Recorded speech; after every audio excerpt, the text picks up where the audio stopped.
사회와 교회의 관계, 그리스도인들이 세상을 어떻게 살아갈 것이냐라고 하는 문제는 오래된 기독교의 과제였기도 했습니다. 기독교 역사에서 교회는 사회에 어떠한 책임을 다해야 되느냐라고 하는 질문을 끊임없이 던져왔고요. 끊임없이 연구하고 있습니다. 어떤 이들은 아예 집을 떠나고 직장을 포기하고 산속에 들어가서 평생을 살았던 그러한 은둔주의자들도 있었습니다. 요즘도 우리 주변에는 반대로 교회가 사회적 책임을 다해야 된다고 해서 정당을 만들기도 하고 무슨 집회를 하기도 하고 무슨 행동을 하는 그러한 사람들도 있습니다. 그것이 진보이든 그것이 보수이든지 간에 그런 행동하는 분들도 우리 주변에도 많이 있습니다. 남의 일을 갖지만 사실 우리의 일이고 우리가 결정해야 되는 중요한 부분입니다. 결론부터 말씀을 드린다면 하나님이 먼저이고 하나님이 최고이신 줄로 믿습니다. 기독교 신앙적 관점에서 본다고 하면 하나님 중심이어야 되고 하나님이 최고이어야 되는 것은 분명한 사실입니다. 그러나 그렇다고 할지라도 하나님 중심으로 산다고 해서 세상을 등지는 것은 옳지 않습니다. 다시 말해서 하나님 중심으로 산다고 할지라도 세상 일에도 소홀함이 없어야 된다고 하는 것이 성경의 가르침이라고 믿습니다. 우리는 중요한 말씀을 읽었어요. 따라 하시겠어요? 가이사의 것은 가이사에게, 하나님의 것은 하나님에게 바쳐라. 우리 교회 다니지 않는 사람들도 이 말씀을 참 많이 외우고 있더라고요. 가이사의 것은 가이사에게. 술 먹다가도 갑자기 가이사의 것은 가이사에게 하는 사람들도 있습니다. 오늘 이 말씀이 나오게 된 배경이죠. 예수님께서 이제 십자가를 지실 때가 얼마 남겨놓지 않았을 때 예수님을 반대하는 유대 지도자들이 사람을 보내가지고 예수님에게 아주 교묘한 질문을 던집니다. 아주 교묘한, 대답하기 아주 난처한, 잘못 대답하면 큰일 날 수 있는 아주 교묘한, 교활한 질문을 던지고 있어요. 그 질문이 바로 그겁니다. 가이사에게 책임을 바치는 것이 옳으니까 옳지 아니하니까? 바치리이까 말리이까? 이렇게 질문을 던져요. 가이사라고 하는 이 말은 로마의 황제를 이야기합니다. 우리나라의 최고 통치자를 대통령이라고 하듯이 로마에서는 최고의 통치자를 가이사라고 불렀습니다. 영어를 하시는 분들은 가이사보다 시저가 훨씬 더 익숙해 있으실 겁니다. 무슨 시저 누구누구, 시저 누구누구, 아버지도 시저고 아들도 시저인데 본래 자기 이름이 아니라 최고 통치자의 이름이 바로 로마 황제의 이름이 시저 가이사였었습니다. 당시 이스라엘은 로마의 압제 아래에 있었지 않습니까? 로마의 속국이었기 때문에 자주권이 없었어요. 그래서 이스라엘 사람들은 로마 정부에 로마 황제에게 가이사에게 일정량의 세금을 바치는 것이 의무가 되어졌습니다. 만약에 세금을 내지 않으면 체포가 되고 감옥에 가던 시절입니다. 따라서 그 당시에도 독립운동가들이 왜 없었겠습니까? 우리 일제시대 때 독립운동가들이 있었던 것처럼 예수님 당시에도 독립운동을 하는 사람들이 많이 있었고 이 독립운동을 하는 사람들은 1차적으로 세금을 내지 맙시다라고 하는 운동을 펼치고 있었던 때입니다. 근데 지금 어떤 사람이 와가지고 묻는 겁니다. 기득권자죠. 유대 지도자들이 와가지고 묻는 것이 가이사에게 세금을 바치는 것이 맞나요? 틀리나요? 만약에 예수님께서 대답하실 때 세금을 바치는 것이 맞다, 세금 내야 된다라고 말하면 이제 유대 지도자들, 운동권에 있는 사람들, 독립운동가들, 자유를 갈망하는 이 사람들이 볼 때는 예수님은 변절자가 되는 겁니다. 어떻게 로마 정부에 세금을 바치라고 하냐 이렇게 되는 거죠. 거꾸로 예수님께서 로마 황제에게는 세금 바칠 필요가 없어요 라고 말씀하셨다면 로마 정부가 당장에 군인들을 풀어와가지고 체포를 했을 겁니다. 그러니까 이렇게 대답하기도 어렵고 저렇게 대답하기도 어려운 그런 찰나에 예수님께서 그렇다고 거기에 넘어지시는 분은 아니잖아요. 질문하는 사람들의 속셈을 다 아시는 겁니다. 그들의 마음을 다 꿰뚫어 보시는 주님께서 주변에 있는 사람들에게 얘기를 합니다. 데나리온 누구 하나 가지고 있는 사람이 있으면 가지고 와봐요. 데나리온은 로마가 쓰고 있는 동전입니다. 은으로 만든 작은 동전이에요. 당시에 어떤 현장 노동자가 하루 일해서 받는 임금이 한 데나리온이었습니다. 뭐 지금은 그것이 뭐 10만 원, 20만 원도 되겠지만 당시에서는 그렇게 큰 돈은 아니었습니다. 데나리온을 가져오라고 해서 데나리온을 보고 물으십니다. 이 동전에 누구의 얼굴이 조각되어 있습니까? 여기에 어느 나라 말이 기록되어 있습니까? 로마의 돈이니까 당연히 로마 황제의 얼굴이 조각이 되어 있고 로마 돈이라고 하는 것이 거기에 이제 명시가 되어 있겠죠. 사람들이 대답합니다. 가이사입니다. 로마의 황제입니다라고 대답하니까 예수님께서 그 다음에 대답을 하십니다. 그렇다면 가이사의 것이니까 가이사에게 드리세요. 가이사의 것이니까 가이사에게 드리세요. 대신에 하나님의 것은 하나님에게 드려야 되지 않겠습니까? 이게 예수님의 답입니다. 지혜롭다는 대답을 우리가 여기서 보게 되는데 지혜를 떠나서 예수님의 가르침입니다. 예수님 우리에게 지금 가르치시는 거예요. 가이사의 것은 가이사에게, 하나님의 것은 하나님께 바쳐라 얘기하고 계시는 겁니다. 여기 가이사의 것은 가이사에게 하는 이 말씀을 우리가 좀 더 넓게 해석하면은 세상 일에도 우리 믿는 사람들이 소홀히 해서는 안 됩니다라고 하는 것을 분명히 하시는 겁니다. 세금 내라는 거예요. 세금을 낼 수 있도록 돈을 벌라는 거예요. 그러니까 세상에서 버림받지 말라는 겁니다. 쉽게 말할까요? 가이사의 것은 가이사에게 바치라고 하는 이 말씀은 예수님께서 우리에게 당부하시는 말씀인데 우리 믿는 사람들이 세상에서도 성실해야 되고 세상 사람들에게도 인정을 받아야 됩니다라고 하는 뜻입니다. 그러니까 예수님의 말씀 속에서 세상 등지고 교회만 섬기는 사람들에 대해서 예수님은 지금 한 방 먹이고 계시는 거죠. 그런 사람들이 있지 않습니까? 교회에서는 1등 신자인데 직장에 나가면 골칫거리인 신자들이 있습니다. 새벽부터 교회 와서 기도하고 말씀 보고 봉사한다고 하면서 직장 나가면은 늦고 지각하고 껄핏하면은 결석하고 좀만 뭐 하면 아프다고 핑계대고 도망쳐 나오는 사람, 이게 골칫거리 아니겠습니까? 직장에서 골칫거리가 되는 신자는 하나님 앞에도 영광이 아니 될 줄로 믿습니다. 아멘. 교회 일을 열심히 한다면 집안일을 게을리해서는 안 됩니다. 교회에서 1등 신자라면 당연히 집에 돌아가면 효자여야 되고 효녀이어야 맞습니다. 성령으로 충만한 사람이라면 당연히 좋은 아빠여야 되고 좋은 엄마여야만 맞습니다. 믿음으로 살아가는 학생이라면 학교 생활에도 성실해야 되지 않겠습니까? 공부를 잘하는 것은 차치하더라도 최소한 공부를 열심히는 해야 맞는 것 아니겠습니까? 우리 성도들에게 권합니다. 세상에서 승리하시고 세상에서 인정받는 우리 성도들 되시기를 주의 이름으로 축원합니다. 다시 말해서 세상 일에도 소홀히 하지 말고 세상에서 주어진 책임에 최선을 다하는, 세상 사람들에게도 높임을 받고 인정을 받는 우리 성도들 되시기를 주의 이름으로 축복합니다. 새벽기도 시간에 창세기를 묵상하고 있는데요. 요즘 아브라함에서 이제 이삭으로 넘어갔습니다만은 아브라함을 읽으면서 정말 가슴이 뭉클해지는 구절을 한 군데를 발견했어요. 여러분 아시는 대로 아브라함은 75세에 하란을 떠나서 가나안으로 이주하지 않습니까? 그때 하나님께서 아브라함이 주셨던 3가지 약속이 있었어요. 자녀들이 많아지게 하겠다, 땅이 많아지게 하겠다, 사람들이 너를 존경하게 하겠다. 이 말을 창세기는 다르게 표현합니다. 내용상은 그겁니다. 자녀가 많아지게, 열국의 아버지가 되게 하겠다. 땅을 기업으로 주겠다. 그리고 너 때문에 다른 사람이 많이 복을 받을 것이야. 이런 말씀을 주셨습니다. 이 말씀 붙들고 아브라함은 살았습니다. 그런데 62년이라는 세월이 정확하게 흘렀을 때에 아브라함의 아내 사라가 죽습니다. 아브라함 아내 사라가 죽었을 때에 사라를 통해서 얻은 아들은 이삭 하나밖에 없었습니다. 그 기간이 62년입니다. 62년 동안 아들 하나 딸랑 얻은 게 전부이고 아들 이삭도 아직 장가도 보내지 못했습니다. 37이 먹었는데도 말이죠. 그리고 62년이라는 세월이 지났지만은 땅을 차지할 것이라는 하나님의 약속은 어디 갔는지, 아내가 죽었는데 사라를 장례 치를 수 있는 땅 한 평이 없었습니다. 62년이 됐는데도. 그런데 아브라함이 얻은 게 딱 하나 있습니다.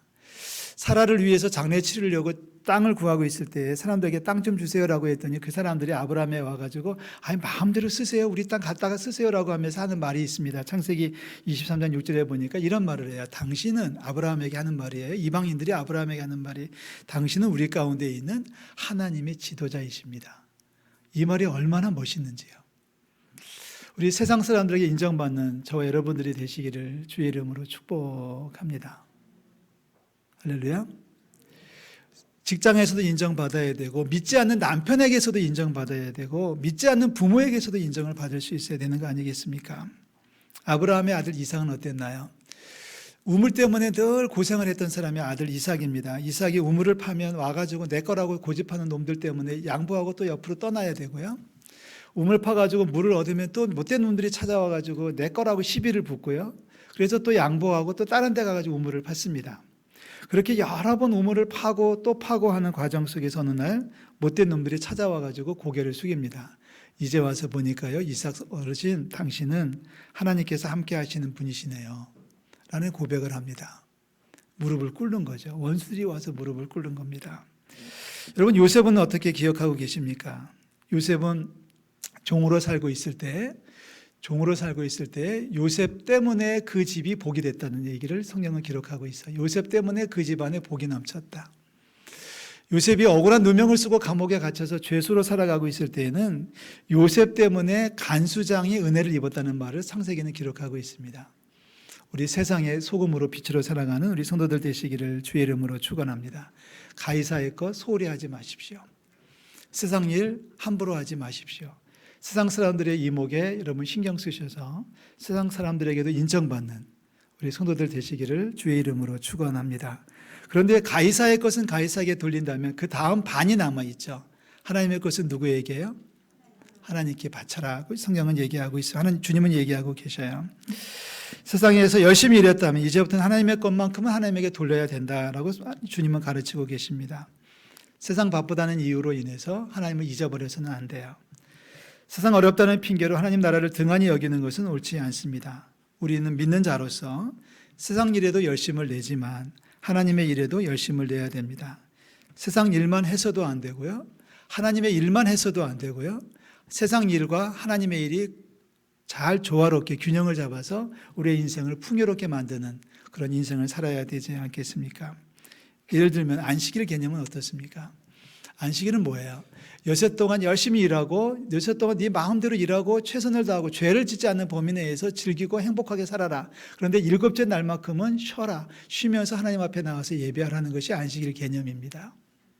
근데 지금 우리는 가이사의 것은 섬기고 하나님의 것은 제대로 섬기지 않을 때가 많이 있죠. 세상 일과 하나님의 일 사이의 조화를 이야기할 때 그 기준점이 되는 것 가운데 하나가 저는 11조라고 생각합니다. 11조는 세상과 하나님을 엮는 연결선이 되는 것이 11조예요. 10개가 가지고 있다. 10개를 가지고 있다면 9개는 네 마음대로 써라. 죄를 범하지 않는 범위 안에서 9개를 가지고 세상을 행복하게 살아가십시오. 즐기십시오. 행복하십시오라고 하는 게 성경의 가르침이에요. 대신에 한 개만큼은 하나님 앞에 와서 바치라는 거예요. 이게 11조입니다. 하나님의 것은 하나님에게 돌리시기를 주의 이름으로 축복합니다. 10개를 다 가지고 오라는 말씀을 하나님은 안 하셨어요. 그 중에 한 개만은 가지고 와야 되지 않겠니라고 말씀을 하셨습니다. 구약 성경에 보면은 이 11조에 대해서 하나님께서 아주 재미있는 이야기를 해 주셨습니다. 목자들에게 주시는 말씀이잖아요. 목자들이 양을 칠 때에 양을 이렇게 우리에서 내보내고 들판에 있던 양을 우리로 안으로 집어넣을 때마다 목자는 울타리 문 위에 두 발을 디디고 서라는 겁니다. 양의 문이 그렇게 넓지 않아 한 마리밖에 통과할 수 없는 우리의 양치기 목자는 두 발로 서가지고 막대기를 가지고 양을 점검합니다. 한 마리씩 들여보내고 내보내면서 아픈지 다쳤는지 어디 상해 있는지를 점검을 하게 되어 있는데요. 하나님께서 그런 말씀을 주시죠. 10번째 것은 하나님의 것이야. 이게 11조입니다. 하나, 둘, 셋, 넷, 다섯, 여섯, 일곱, 여덟, 9가지 세워서 그 다음에 10번째 것은 내 거라는 겁니다. 절대로 우열을 바꾸지 말라고 하셨어요. 뭐 좋다고 해서 따로 빼놓지 말고, 나쁘다고 해서 거부하지 말고, 좋든 나쁘든 우열을 가리지 말고 10번째 되는 것은 하나님의 것이라고 하는 것이 11조의 개념입니다. 농부들은 어떻게 할까요? 옛날 구약의 농부들은 고랑을 만들 때에 하나, 둘, 셋, 넷, 다섯, 여섯, 일곱, 9가지를 센 다음에 10번째 고랑은 하나님의 것으로 인정을 했습니다. 그래서 거기서 나는 수확은 하나님 앞에 바쳤던 것이 구약의 11조 개념, 농사들이 하는 11조 개념입니다. 우리 9가지를 가지고 풍요로운 삶을 누리시기를 주의 이름으로 축원합니다. 죄를 범하지 않는 범위 안에서, 남을 해치지 않는 범위 안에서 행복하게 살아갈 권리와 자격이 있는 여러분들입니다. 9을 가지고 마음껏 누리십시오. 대신에 한계만큼은 하나님 앞에 가지고 나오셔야 됩니다. 11조 개념에서 중요한 것은 물질과 함께 시간의 11조도 굉장히 중요한 겁니다. 11조도 마찬가지예요. 시간의 11조도 마찬가지예요. 10시간 가운데 9시간은 네 자신을 위해서 써라. 하지만 1시간만큼은 나한테 와서 예배하고 말씀 보고 나와 함께 교제하자꾸나라고 하는 것이 시간의 11조입니다.